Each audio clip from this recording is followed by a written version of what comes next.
son günlər hava şəraitinin qeyri-sabit olması, bir gün isti, bir gün soyuq olması, insanlarda geyim qaydalarının pozulması, yəni ki, geyimin bir gün qalın, bir gün nazik geymək, bu gətirir beldə, boyunda əzələ spazmlarına çıxardır və bir neçə gündür artıq əzələ spazmına müraciət edənlərin sayı kifayət qədər çoxalır.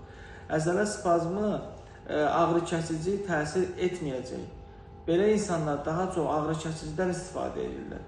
Və mən ağrı kəsici vurdum, əzələ spazmım getmədi, ağrılarım getmədi. Bu ağrı deyil, bu sadəcə spazmdır. Bu spazm ilk 2-3 gün ərzində aradan qaldırılmırsa, belə insanlarda fəqərarası disk yırtığının yaranma riski daha da çox olur.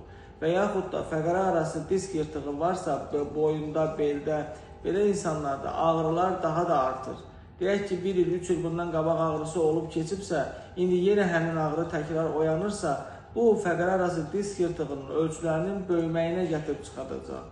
Əgər belə halları özünüzdə hiss edirsinizsə, mütləq şəkildə fizioterapevtə müraciət etmək lazımdır ki, vaxtında tədbir görülsün.